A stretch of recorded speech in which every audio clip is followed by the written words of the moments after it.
Aaron Simmons, welcome back to the Crackers and Grape Juice podcast. Oh my goodness, it is always a joy to be with you on this cold, cold morning. Yeah, I was thinking driving here in anticipation of talking with you that of all of our guests, you're probably in the top 5 best voices. Well, I appreciate, but see, now I'm going to have to drop it about an octave. I gave an interview, I guess about a month ago. I forget what podcast it was, and I was recovering from a cold. And I sounded freaking awesome. I mean, like I was like, man, you are so lucky that you get this Barry White-esque thing that I'm bringing to the table. So today I'm back to my normal timbre, so a little bit less compelling. But so my wife is visiting her sister in New Mexico, and over the weekend, my boys and I, after church, drove out to Shenandoah National Park to go on a very cold hike. But I thought of you, and I thought rather than have you start with a little introduction to Kierkegaard, a name that people are more familiar with than his writing probably. So rather than start there, talk a bit about the importance that the out of doors has in your life and your thinking. Yeah. So my new book, Camping with Kierkegaard, definitely tries to think at that intersection. And the outdoors really are kind of the anchor of my identity. So some of my earliest memories that continue to shape who I am are on trout rivers with my dad, camping. You know, I was born outside Chattanooga, Tennessee, there in the Smoky Mountains, and then spent 8 to 18 growing up in Florida. And so my entire time in Florida, I sort of felt like it was my version of the Babylonian captivity, you know, because everything was flat and everything was soggy and sandy. And so I always felt, even before I was able to kind of make sense of what it meant, that the mountains and the outdoors were a kind of place that gave me solidity, I guess, when it comes to what matters. And then now in my 40s, I can look back and see, well, shoot, it was in fact the desire to fish and spend time in the mountains that ultimately motivated me to become a professor, because I thought, my goodness, there's not many jobs that give you, you know, that many months where technically you can just go fishing. And that literally dictated the decisions I made. And so now in my 40s, looking back, I see, wow, I have all these commitments, but I spent almost all of my 20s and 30s not fishing, not hiking, not mountain biking, but working and putting in office hours and writing books that, you know, I think matter. But I think now I probably would have done it differently if I could do it over. And it's not that I'm a fan of working less. It's that I just think we've got to find ways not to let work and our jobs be our identity. Mm-hmm. And so the mountains are where I go to remind me why it matters to be a good professor and to be invested as a good husband and good father. It's that solidity, that wildness, I guess, that kind of invite me to care more about the things that define the ordinary. That's okay. That's good. I spent a week early in the fall on the Boundary Waters with Tony Jones, a mutual friend. And, you know, and it occurred to me, you know, in a place that is so still, you know, often undisturbed by, you know, machines. And you can, you know, you're aware of the creatures around you. It makes you aware of your finitude. Yes. Which is one of the thematic questions in your new book. What is worthy of giving your finitude to? Yeah. Which is a more philosophic way of asking are you worshiping the true God? You know, biblical question. So talk about this idea of finitude and what your, you know, what you're going to Kierkegaard to seek out here. Yeah. So finitude, which is a word that I used thinking it was just pretty common parlance until I started going around and speaking about the book, and it was always the first question: "What's this finitude thing?" so, so by finitude, the idea is simply we are fundamentally limited in terms of our lifespan, right? We will eventually age and die. This is part of the deal. And so, given that we don't have an infinite amount of time, how then should we use the time that we have? And drawing on not just Kierkegaard, but existential philosophy more broadly, I find that fact about us that we age, we are vulnerable. Our relationships to others always have a use by date, right? Like everything that we will ever do, every project we will undertake, every goal that we will pursue, all of it is eventually going to run into a very hard limit. And the existential philosophers think a lot about this. Heidegger talks about it as being toward Mm-hmm. death. We see these ideas in Sartre, where he'll talk about the idea of finitude being basically what motivates the importance of our agency. In other words, decisions wouldn't matter if we had an infinite amount of time to do all the other things we chose not to do now. Mm-hmm. Right. So Derrida, in fact, even says, Jacques Derrida says that there is no decision except in the face of the undecidable, which is a complicated way of saying, given that you can't choose everything, so what then will you will, right? What will you choose? And those facets about this existential philosophical background really weighed heavy on me for years, and I taught about them and I tried to use it to motivate, deep academic thinking and reflection. But it wasn't until COVID that, the fact of our finitude became, it interrupted the inertia of the normal life, right? The inertia of the everyday ran into the wall of finitude. And as tragic and horrifying and traumatic as that whole experience was, it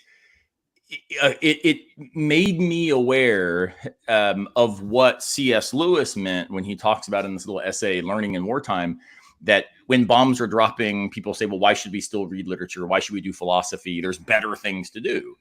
And he says, well, because the bombs are dropping, does that change anything essential about who we always were? No. We always were the kinds of beings who faced the possibility that we wouldn't have tomorrow. So the real question is, what's worth doing today, regardless of how much time we have left? And the mountains for me are the space where I go for those lessons to be palpable, right? And so I describe in the book that the human condition is defined by vulnerability and relationality. So our finitude is both we can break, and also our existence is intertwined and implicated in the existence of others. We're not islands unto ourselves. Mm-hmm. So if those are the two facets of who we are, when I go to the mountains and, take a mountain bike down a really gnarly downhill trail or slip in the river trying to, get to that little hole where I think a brown trout might be holding up. You sound so much cooler than me. I don't know about that. I don't hang out in canoes with Tony, but I do this, and it's like, man, every step could go wrong. Every turn could be bad. And yet it's in those moments where the active joy of being in that space and taking that drop and, seeing the fish rise to the fly, like there's something about the radical, what Kierkegaard would call moment, where transcendence and immanence emerge as a lived practice. Mm-hmm. And so you're right to say that this is about worship to me. In the book, I don't get super religious because I'm trying to, again, make it a little bit broader audience. But I talk a lot about David Foster Wallace, who says another way of thinking about finitude is just what's worthy of worship. And he says one of the really bad reasons for worshiping money and beauty and intelligence and power is all of those things will always keep you not having enough, needing more, wanting to be better, as opposed to worshiping God, worshiping truth or beauty, And then the idea is, it's not that you always want to have more, it's that you always want to simply be ever more committed to who it is you're becoming in that worship. Mm-hmm. And that to me is what happens. I don't, fish to land the big trout and then hang up my fishing rod, right? I want to land the trout or not catch anything and continue to be a fisherman. I want a mountain bike, not to set some record and then hang up the bike, but to be somebody who, keeps riding. And the same is true when it comes to the big goals in life. I've moved away, not from, accomplishing stuff, right? I'm hoping to get another book written. I'm working on, really pushing my Substack right now and getting that into a space where I'm comfortable with it and producing content I think people enjoy. But it's not the case that I want to say, oh, all right, 10,000 subscribers, done. It's how do I live and think and write in ways that are inhabiting life the way that I'm okay with, Mm-hmm. right? And that question is what being alone in the mountains always confronts me face to face. And I think it's a question that all of us can ask, whether we hate the mountains. My wife would rather be at the beach, whether we think the outdoors are insane and all we want to do is go to a fancy resort, whether we don't even have time because we're covered up with contingencies and the best we've got is trying to find a good song on the way to work in the morning. The theologian Wendy Farley says, yeah, but maybe when you get to work, it's okay to be 20 seconds late to let that song end before you get out of the car, Mm-hmm. right? It doesn't have to be some, now that you're a full professor and tenured, head to the mountains for a week. It can just be in our daily life. How do we say what is worthy of my finitude? And there are always decisions to make what we're doing something that we are okay with doing. It's really good. It's really good. And one of the ways, I try to articulate the same thing, is that we don't, when it comes to our own lives, and I think, the life of Jesus too, that we don't think about how dying is a part of our living. And that one of the things that death accomplishes, and this is Robert Jensen using Heidegger, Right. is for your life to be a story, it has to come to an end. Yeah. And I don't know that. I don't know how many people, and also a lot of married people, think that what they're doing is creating a story that once you're dead, can't now be untold. Yeah. I mean, it's interesting. So James K.A. Smith has a book called Who's Afraid of Postmodernism? And he says in there Mm-hmm. something that's a pretty trivial point for postmodern philosophers, but it's a really, really profound point for a broader church audience that doesn't typically walk around reading Derrida and Levinas and stuff. And he says, we so often hear people, Brian McLaren will say this kind of stuff, right? Where we need to understand that truth is conveyed in stories, that this is how we tell truth. Smith says it's not that that's wrong. That is definitely the case. I mean, my goodness, the Homeric tradition is a bunch Mm-hmm. of stories passed down, right? This is the way that the Decameron of Boccaccio, or people in the Black Plague fleeing a pandemic, telling stories as they go. It's not just that truth is told in stories, it's that truth is story. Mm-hmm. And when we get that deeper point, that more substantive idea that it's not that there's some static state of affairs that defines truth for us, right? This is one of the reasons. I'll give you an example of what that looks like. Far too often, let's say that you're applying for a job at a Christian university or maybe a church. I don't work at churches, but it's often the case that you're handed a faith statement. Mm-hmm. Right. And this is certainly the case at like church websites. You click the About Us and it's what we believe. And it's all these propositional things. Mm-hmm. Like we believe, that Jesus is the incarnate Son of God. We believe in the virgin birth. We believe in this. And again, it's not that it's a problem to express our beliefs in ways that other people can access and decide if they want to be part of a community defined by those beliefs. That seems right to me. Right. I mean, you probably don't want to hang out with me in the Florida State fan club where we believe Florida State is the best ever. Right. The problem is if we reduce truth to just statements, rather than the lived practice of being story, we can actually make a relational thing utterly static. And Yeah. it's really cool in Christianity in particular. One of the things I find really compelling about Christianity is the primary mode in which its truth is conveyed, right? Via, Bible, the scriptures. And people fight about battles for the Bible, and it's got to be literal and it's infallible. And, how do we make sense of it? But however we come down on that, notice how amazing it is. All the accounts of who Christ is as divine, as God, as a person in the world, all of those are first personal narratives from someone in relation. Mm-hmm. Right? That they are stories. It's not just conveyed, it's that their life is the truth that Christ presents to us.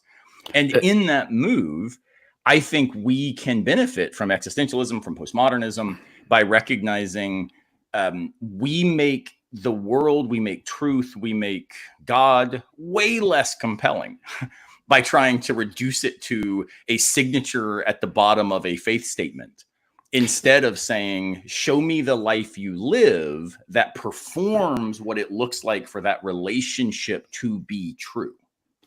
Yeah, and that's what's interesting about that is how we are drawn to faith statements, which are reductions of, say, the Apostles' Creed, which is an attempt at like a narrative summary. Like the Creed is telling a story, and the Creed is created by a community of people who are living together prior to having the canon of Scripture.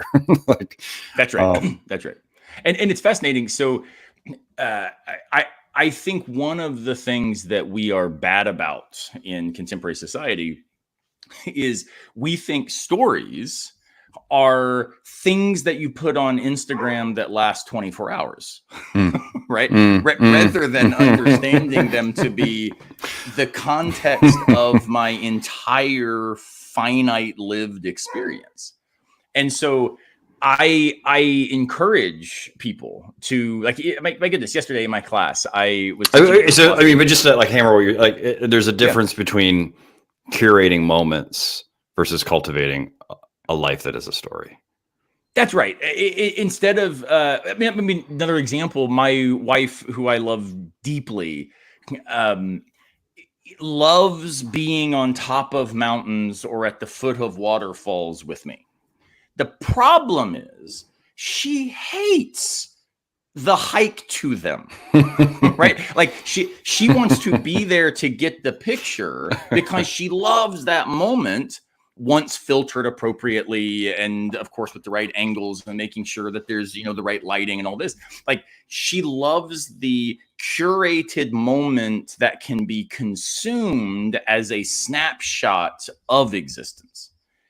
And there's nothing wrong with that. It's just precisely what it is. It's a curated moment snapshot. It's not the thing. And I'm much more a fan of, like, look, I want to go talk for 2 hours on the hike to the foot of the waterfall. And if we get a picture, cool. But if not, man, like that conversation though, right? There's a really, really amazing theologian named John Sanders, does a lot of open relational stuff. And one of my best friends, he's a big outdoorsman, and he and I go hiking all the time together. And it's fascinating because when we hike, like, often we will forget to have taken a picture together at the top of the mountain.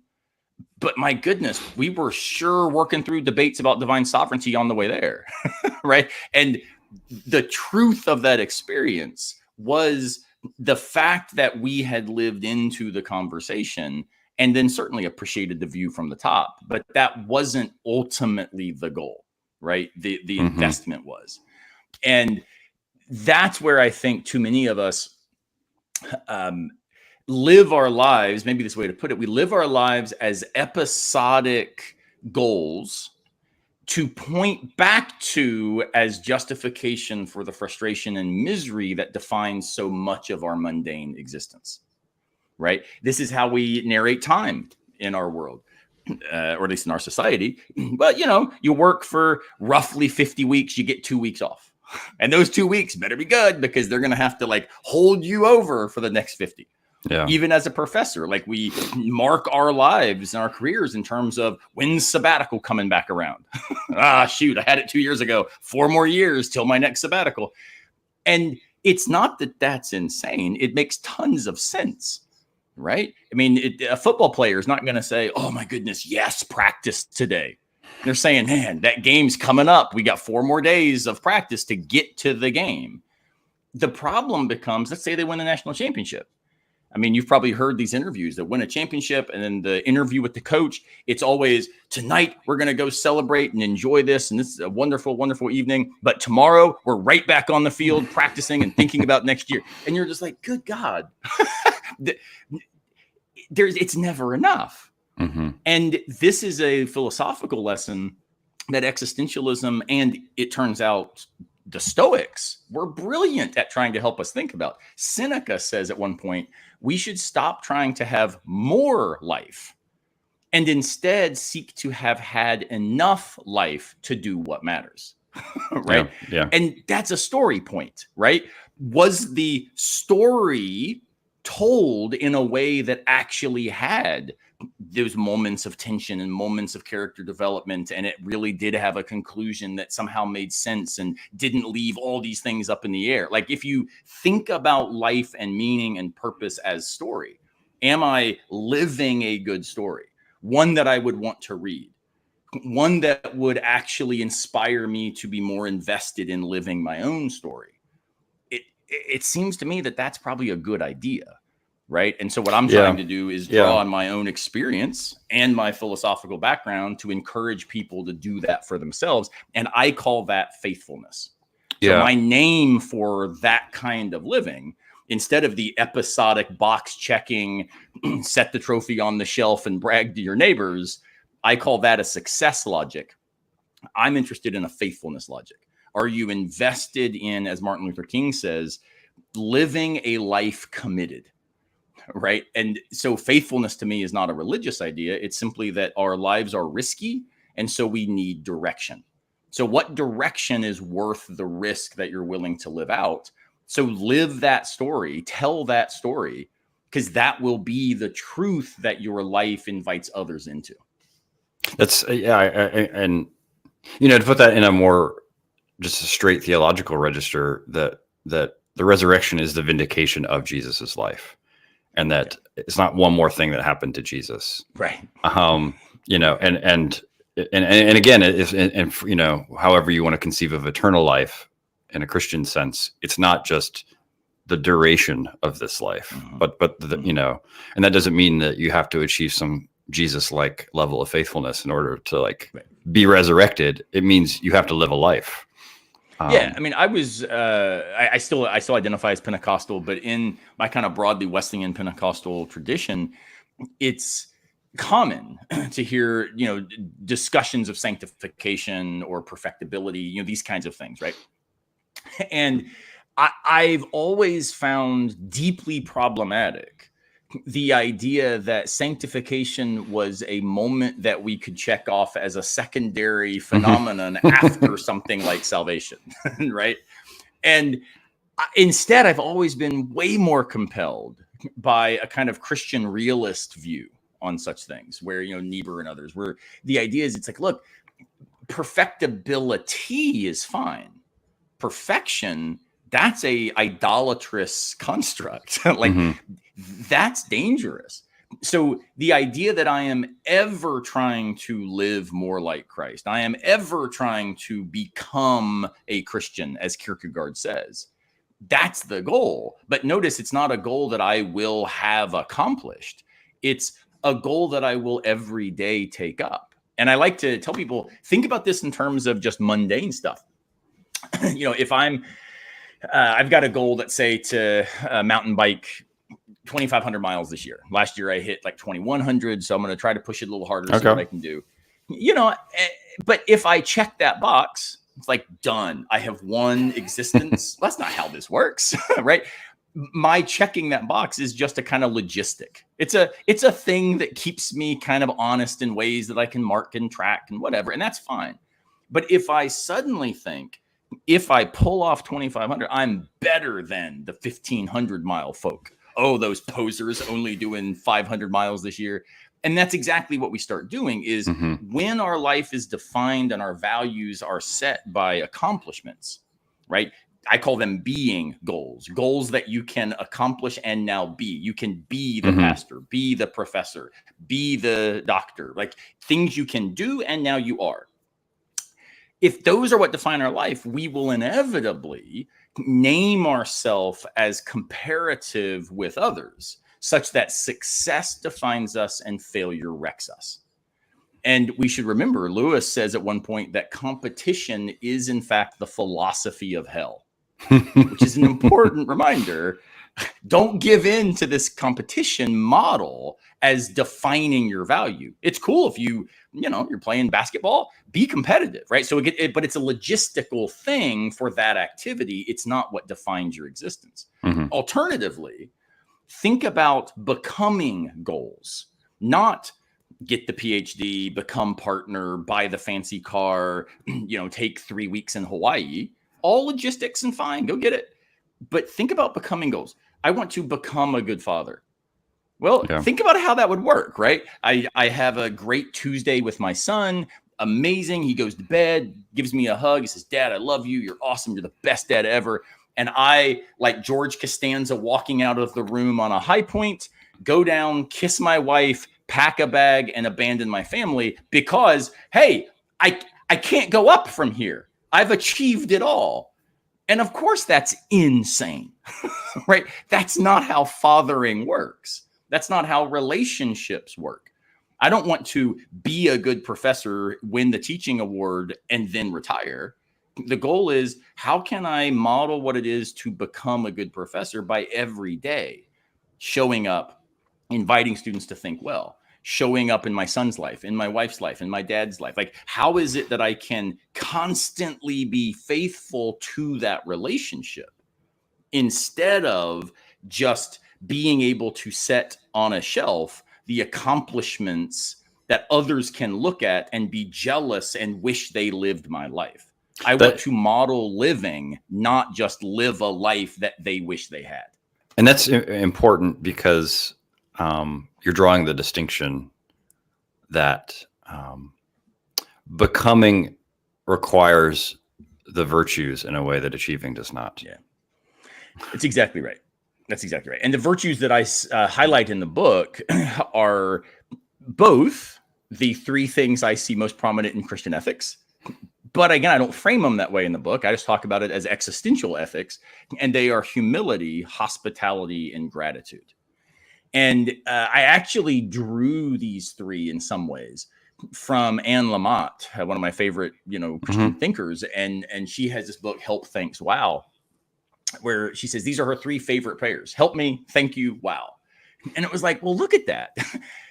Help me is radical humility as virtue lived out in relationship, right? I can't do this all myself. I need you. And when I recognize I need you, I'm invested in hospitality to receive, which is ultimately what wow is all about, right? I am receiving the fact that I didn't do this and this is amazing, so that I can then live into the gratitude of thank you as a manifestation of my relational existence, such that my vulnerability does not name problems and despair. It names the condition of joy. And in the last chapter of the book, I tell a story about one of my former professors, taught me Kierkegaard, and he died very young from cancer. And when he got diagnosed with stage 4 cancer, he sent an email to a bunch of people. I was one of the recipients of this email. And in the email, he basically says, hey, I've just been told I've got roughly 6 months to live. I'm going to let as he puts it, the technicians do what they can. But, and this is so cool, he says, but I was never abused with the idea that the human condition was a disease to be cured. Right? And he says, and this was a view of a professional philosopher that I couldn't help trying to explain to my doctor. So imagine that encounter, right? It's almost Socratic, like when Socrates is literally awaiting his death and Crito shows up and says, hey, we've got some horses out back. Come on, man, we're busting you out. And Socrates says, cool, let's run the argument to see if leaving is just before we go. my former professor's name is David Kangas.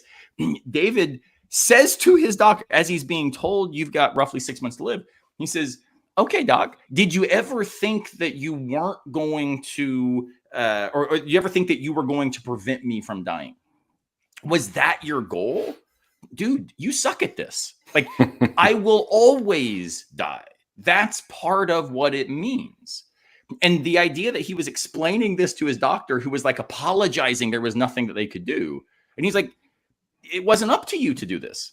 This is the deal. This is the life.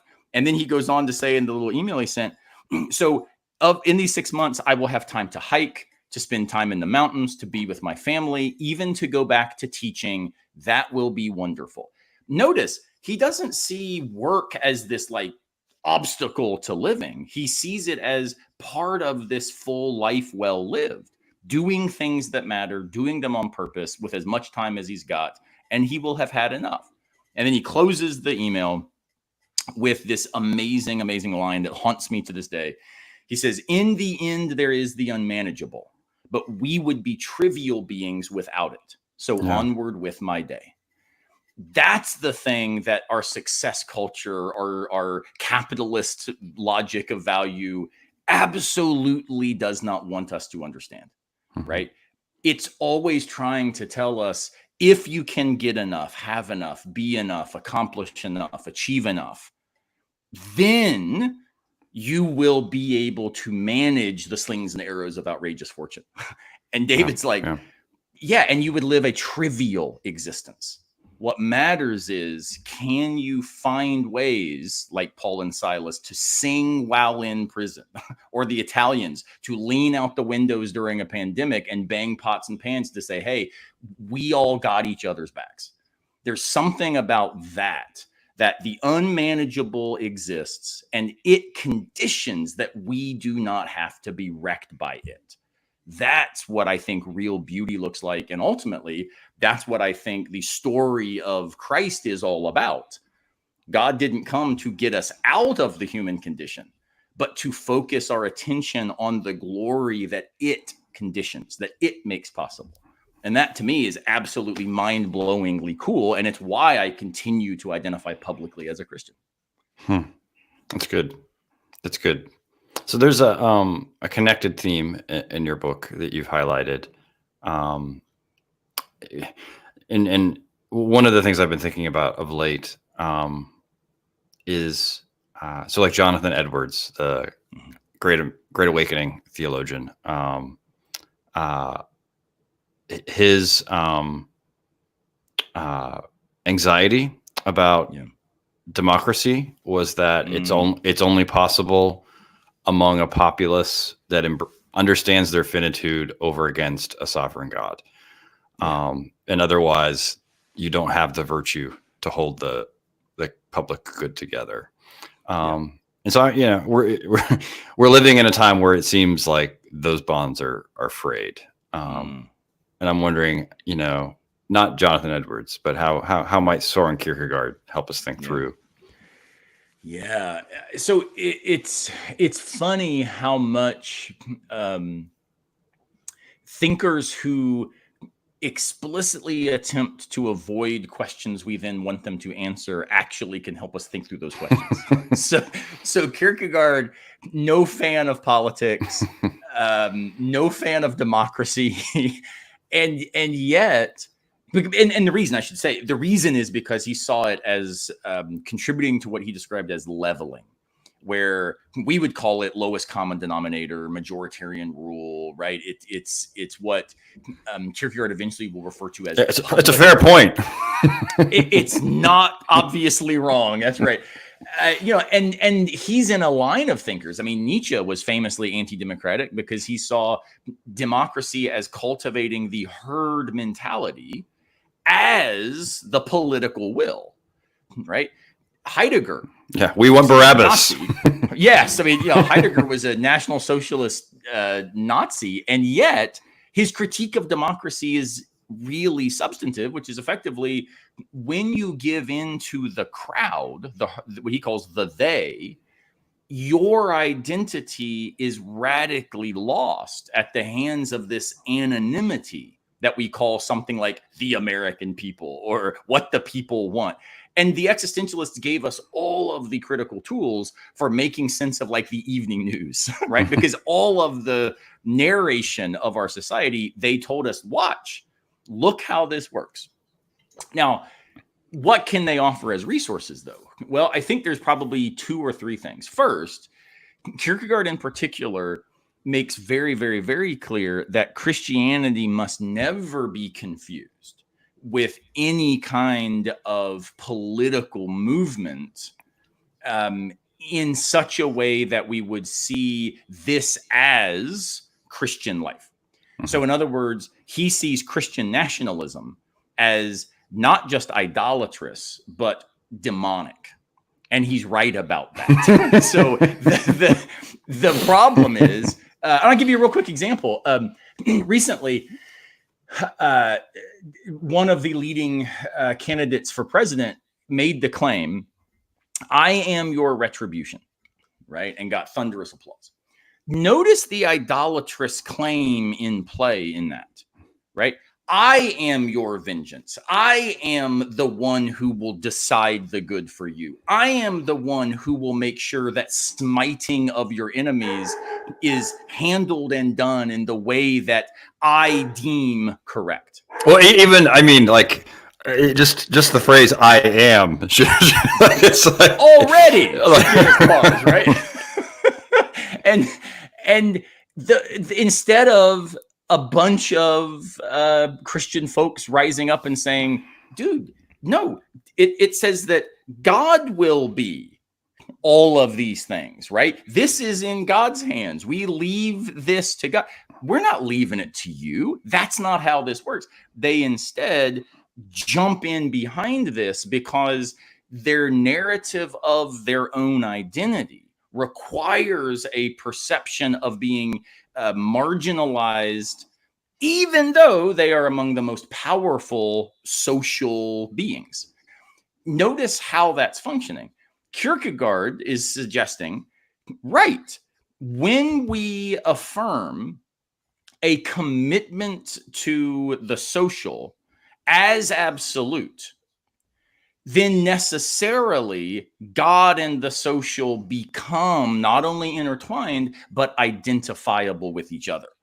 Mm-hmm. And this is Kierkegaard's critique of Hegelian theology, Hegelian philosophy, that God just is social ethics. God is the absolute that plays out as our political loyalties. So what's your task?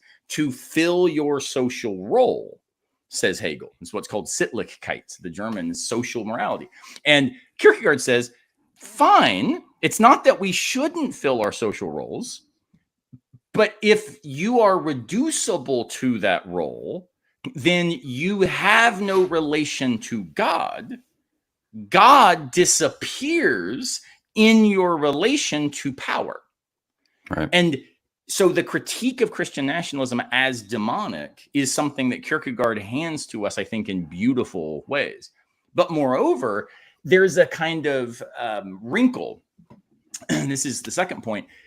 The existentialists who were not fans of democracy, I want to suggest, are actually some of the best defenders of what democracy really looks like.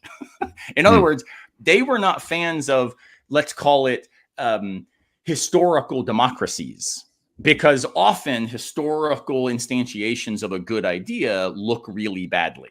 Right? Is populism a better word for it? Populism is a extreme version of when democracy goes bad. Okay. Right. But democracy as such is always going to be historically instantiated as a commitment to, I mean, ideally, it's everybody has equal voice in the commitment to self-governance, right? That's the fundamental idea of democracy. However, when instantiated historically, by definition, some voices will matter more than others. And therefore, democracy ends up leveling down to 50 plus 1%, right? That's the way that we then act like we are listening to the voices of all, is by ignoring 49.9%. And the problem with this is truth goes away. All that matters is the accomplishment, the winning, the next election cycle, being able to stay in power. And we're watching this in real time right now. Populism is that instinct run rhetorically to a level that actually is, you might say, like accelerating the worst tendencies of that democratic impulse, right? It's just, running to the end zone and saying, yeah, let's all have a race to the bottom. As long as we win and have better guns, who cares?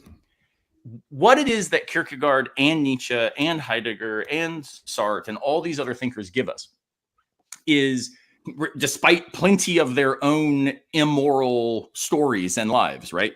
Heidegger was an anti-Semitic Nazi. Nietzsche certainly said things that were hard not to see as anticipating that National Socialist rise, even though he himself would have opposed it.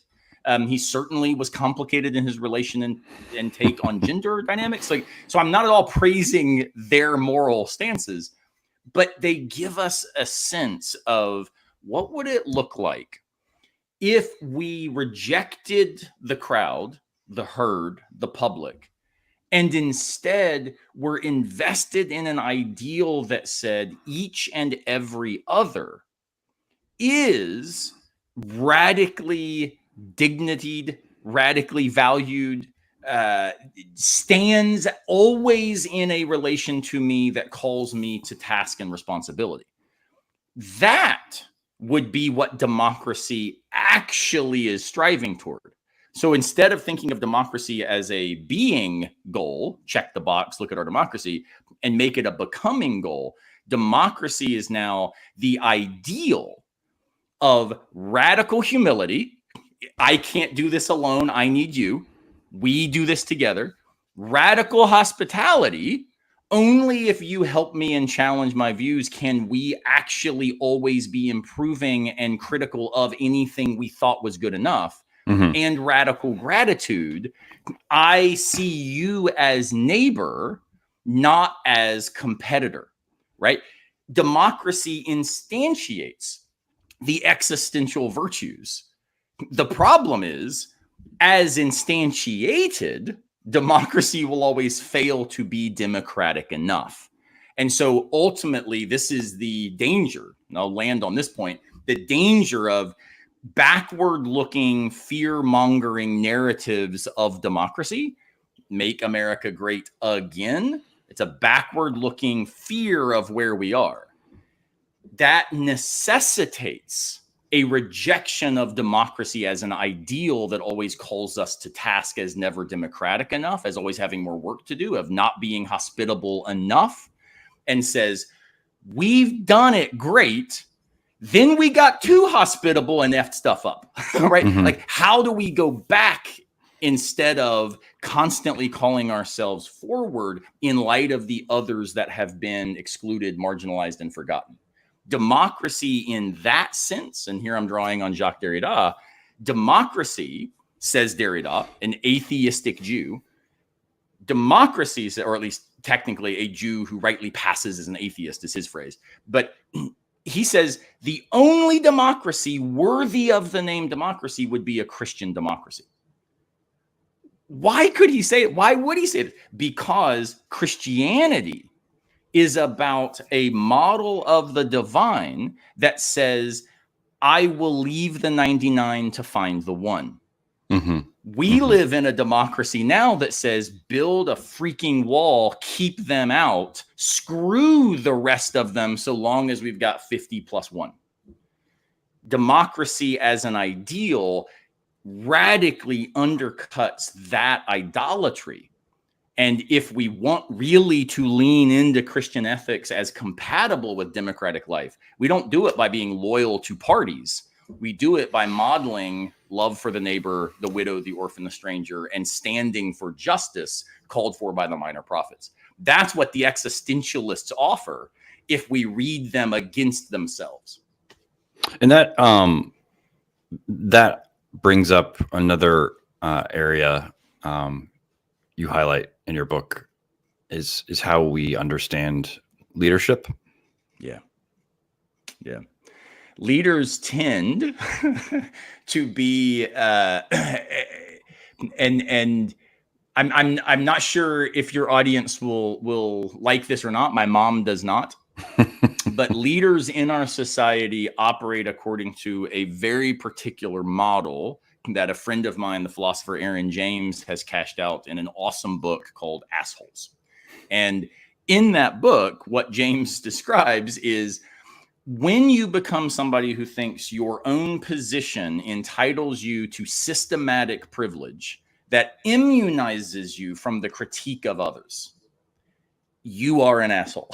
And he's not saying this to be flippant and crude and crass. He's actually saying, no, what is it we mean when we say to somebody, dude, you are such an ass?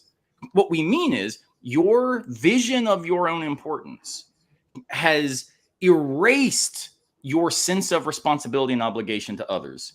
And you don't even see them as capable of critiquing your behavior in this way. It's sort of like the great Elon Musk.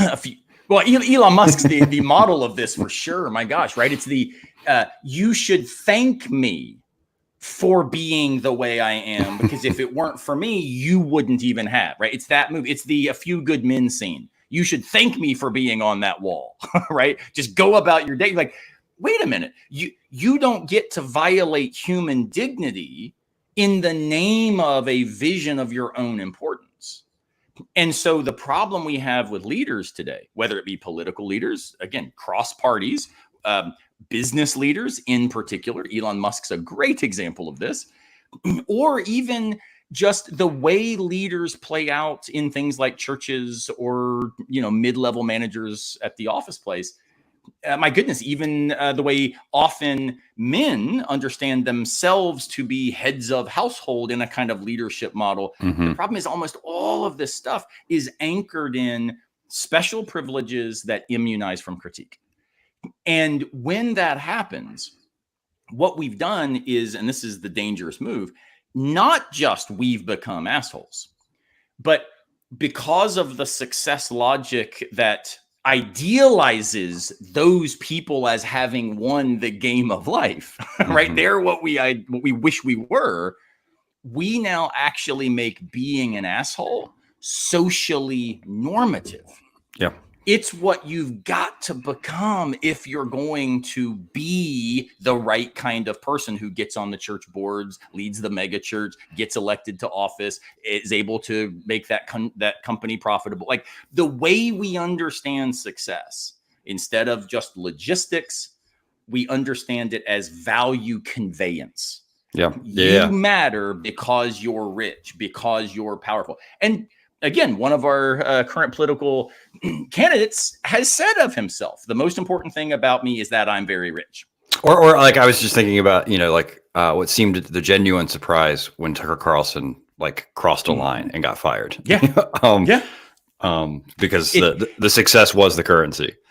Yes. It's if you're successful enough, there's no line, because the success is the value you bring. And ultimately, this is just influencer culture, right? I mean, influencers at one level are an awesome idea for society. We should be aware and invested in who influences us and our ideas and our practices and our habits.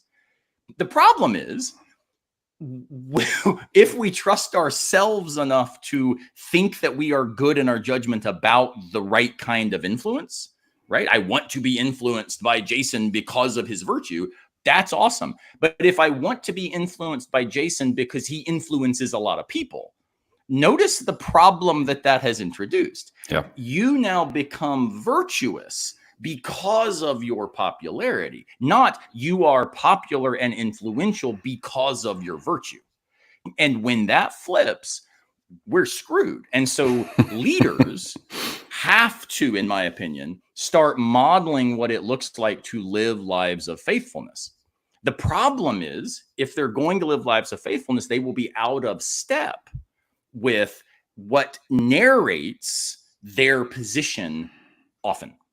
Now, I will say, I mean, that's like, I mean, like Bonhoeffer's point that, the crowd is smaller at the end of the Sermon on the Mount than at the beginning.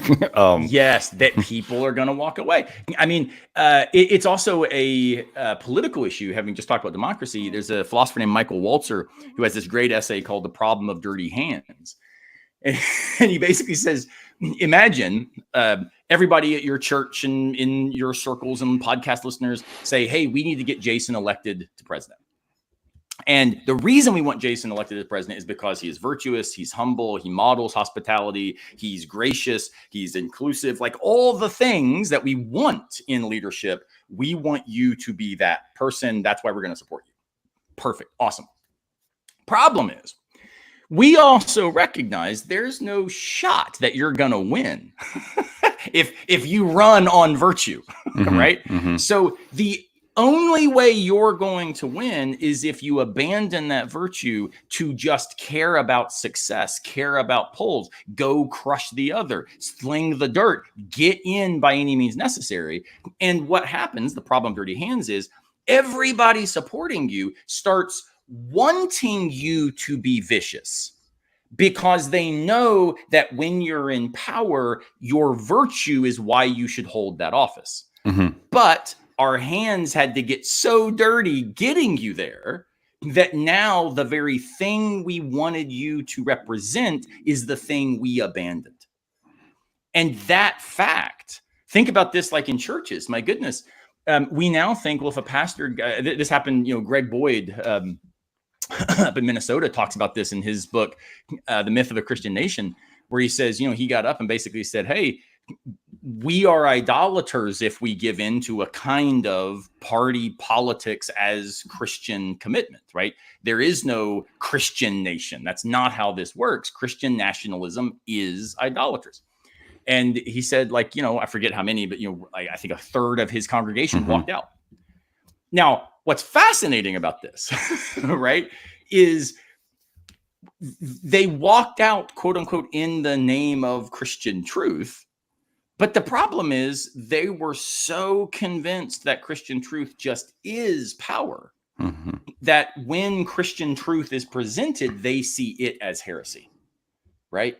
And that's where we find ourselves right now, is our leaders, the people we look to, the influencers that we follow, they only maintain their status by being the heretical voices that keep us watching. If they actually become, I'll use a religious term, if they become prophetic and speak truth to power in real ways, they either do so with an eye toward building a following, making it now the new sexy thing, which again is the problem of dirty hands, or they do it with a genuine sense of, this isn't about me. How is it that I can see the other in my actions? And the problem is that does not typically go viral, right? That's just not the kind of stuff we want. So the problem we have right now with leadership, and in fact, I got interviewed recently by a podcast all about executive coaching, and they read the book and said, this is one of the best books they had read on leadership development. And I was like, I don't think I talk a lot about leadership. And they're like, the whole book's about leadership. How do you not see this?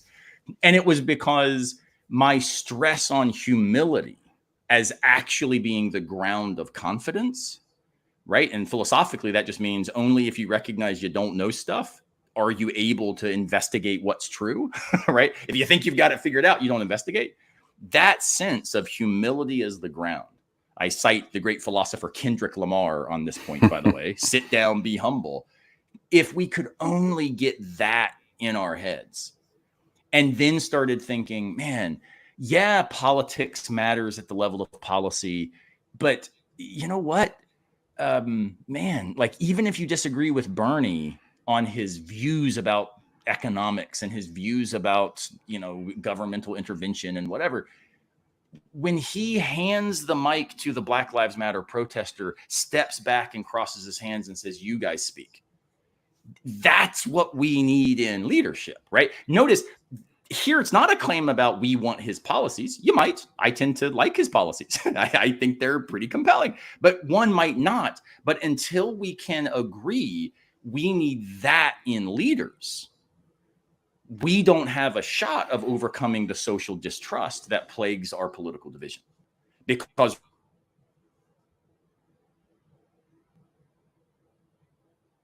be honest, like there's lots of reasons to think people are dangerous.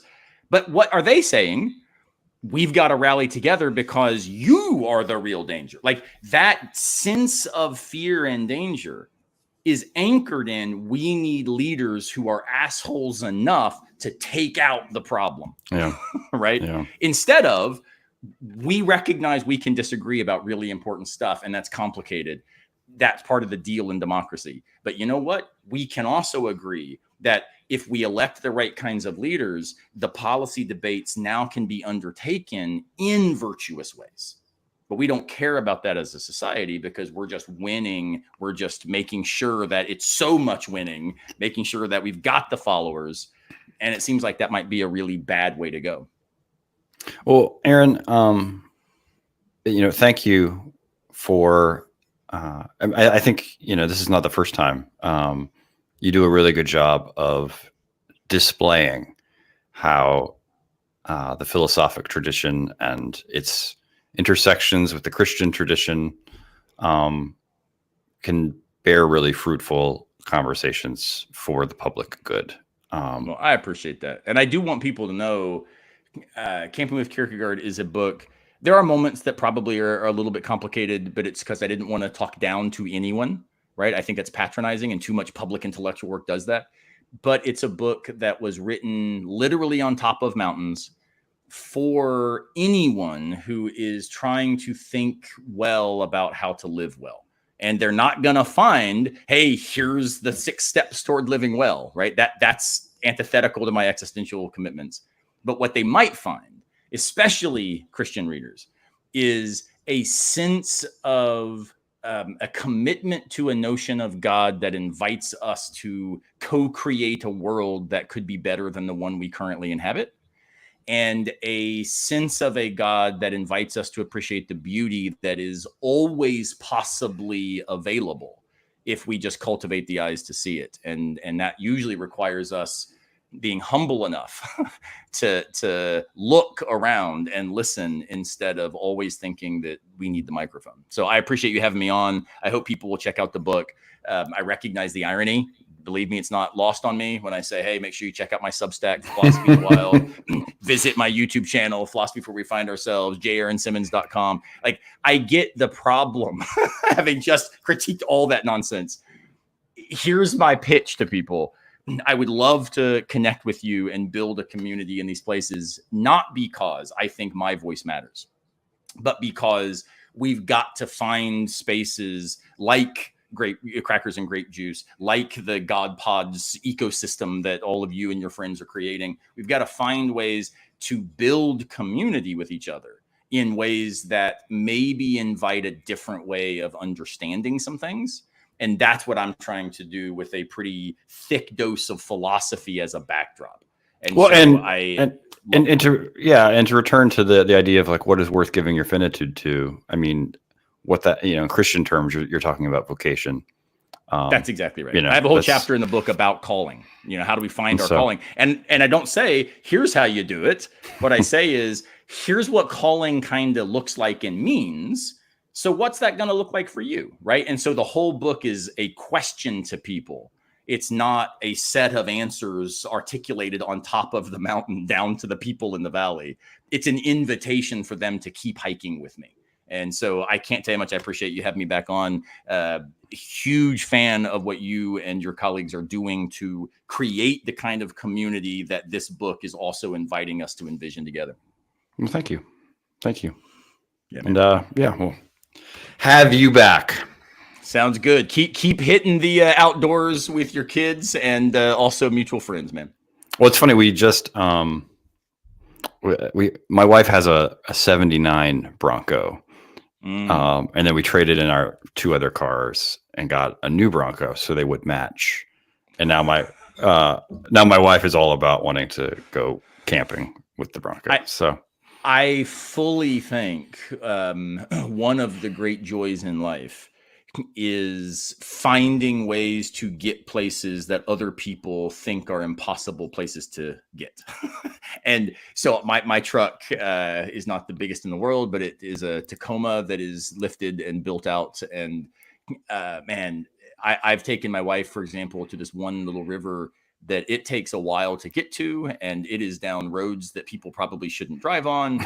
And then you get there and you're like, man, like, this is worthy of my finitude. This place for picnic right now. Where is it? Like, this is okay. It's in North Carolina. It's actually in Gorges State Park. Okay. It's just staggering, right on the Horse Pasture River.